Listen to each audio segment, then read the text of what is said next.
What if you're not actually overthinking? So the dictionary definition of overthinking is the action of thinking about something too much in a way that's not useful. So the true root of overthinking is right there in the definition. But the word overthinking kind of makes us think that we're having too many thoughts. But the reality is, we all have over 50,000 thoughts every single day. So to try not to have as many thoughts, it's just impossible. It ain't going to happen. Overthinking is when we have those thoughts and it's like thinking about a wheel that's spinning and it stops on a topic. You know, when you see it in the game shows and they spin the wheel and it stops on a topic. That's what happens up here. We stop on a topic that's triggered in our mind and our emotions. And that trigger can come from beliefs, experiences, what we're told. It's something that means something to us. And what we do, we grab hold of one of those thoughts. Just like when you see a dog grabbing hold of a stick. Sometimes you get the dog, like a tiny little dog, and these huge sticks, and they won't let go because they've got such pride and connection with that stick. They just won't let it go. I mean, it's some of the cutest and funniest things you'll see, but it's such a perfect example of what happens up here.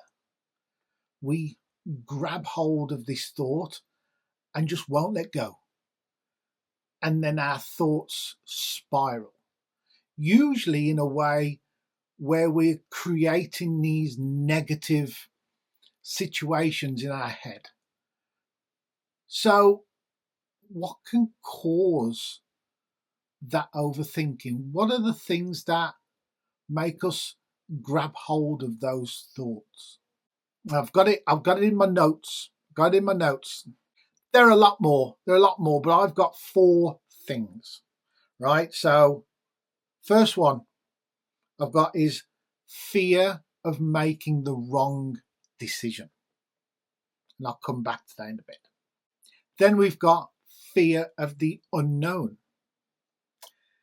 And then we've got, the next one is number 3, is fear of what others think. And the 4th one is something I talk a lot about, is lack of self-clarity. So let's have a look at those 4 things. Because when we look at those 4 things and we reframe them and we think differently and we see them in a different way, then we can start to reduce that amount of overthinking. So let's look at number 1 again, shall we? Fear of making the wrong decision. Now, something to remember is there are no wrong decisions. It's only wrong because you actually decide it's wrong. You label it as wrong. But there aren't any wrong decisions. There are only chances to learn. Or put it in a technical way, there is only data. So when you reframe a bad decision, I know that's a really cliched thing to do, but I'm doing it anyway. Bad decision, it's not a bad decision. You've just learned something. It's like when they talk about Edison, right? He created the working light bulb on his 10,000th attempt. And instead of seeing himself failing 10,000 times or 9,999 times, he reframed that, spun it around, and decided he had 9,999 ways where he learned what not to do. And he iterated every single time.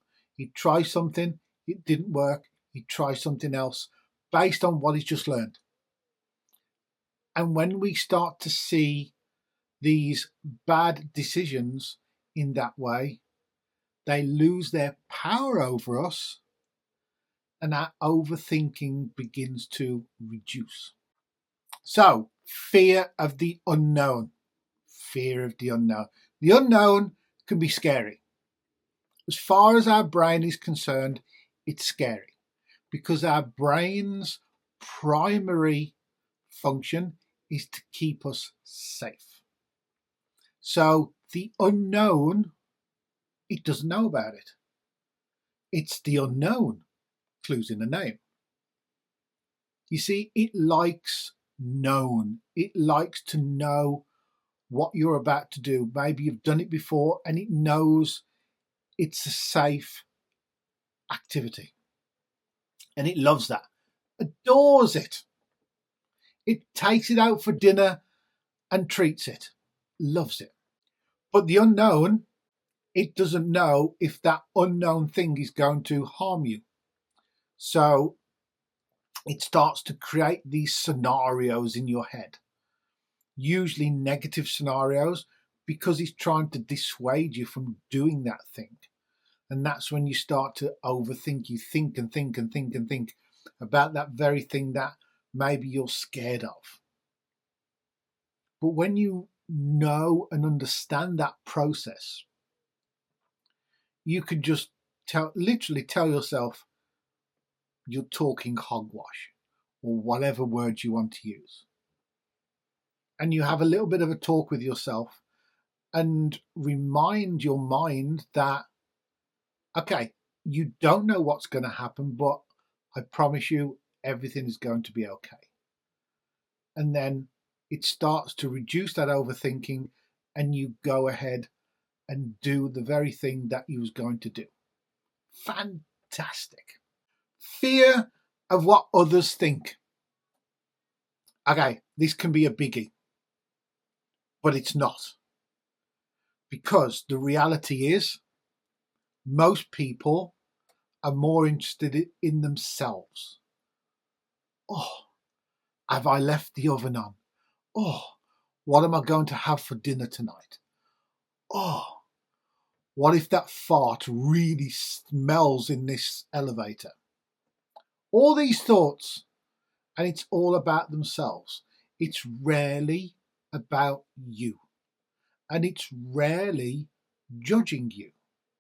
In reality, they probably love you, but not everyone will vocalize that. Not everyone will tell you, oh my God, that was brilliant that you've just done, or you've just said, or I've just watched you say, whatever it is. Most people won't do that because it's not the done thing. So when you remind yourself that most people, they're not judging you, they're more interested in themselves, again, it starts to reduce that overthinking. And it's kind of like taking the brakes off and allowing you to go forward again. Lack of self-clarity. What do I mean by that?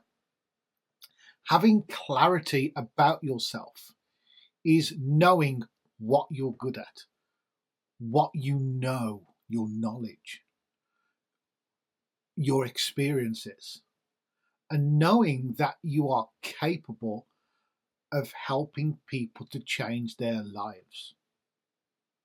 When you have clarity around these things, the overthinking pretty much just disappears. But it's recognizing that wonderfulness about you, that greatness about you, and then embracing it And that can be difficult for a lot of us. I've gone through this myself because we're kind of conditioned not to talk about ourselves in those ways, or see it as bragging, and bragging is a bad thing. And I've got an itchy eye. There you go, that's better. Itchy eye be gone. But that's wrong. It's good to have this self-awareness, this clarity about ourselves. In fact, I would even go as far as to say it's imperative that you have that. And when you do, when you know your skills and abilities, you'll stop overthinking. You literally do stop overthinking because you stop worrying, because you know what you're capable of. So, yes, we all overthink. It doesn't matter who you are, what level you're at, how much experience you have.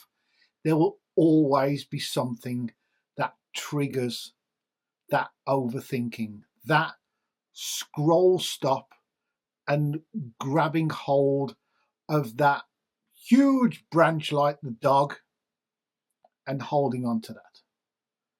It will always happen. But when you remember what I've just been speaking about, when you reframe things, when you question things, it allows the dog to drop the branch and carry on walking. And it allows you to allow those thoughts to flow naturally again and just carry on and grow and move forward. And all it takes, I know I say all it takes, it can be difficult, but all it takes is to start questioning those thoughts.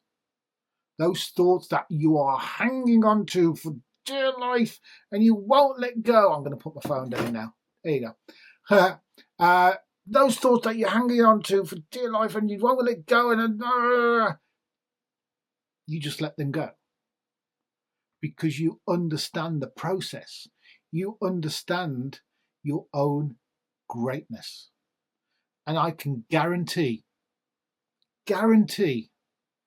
every person watching this, and that's including you, already has greatness inside of you. You have this unique personality, these unique experiences, this unique knowledge, and this beautiful ability to help change lives. And all that amplifies once you start to reframe and question that overthinking. And you know what? It's going to be okay. You can do it.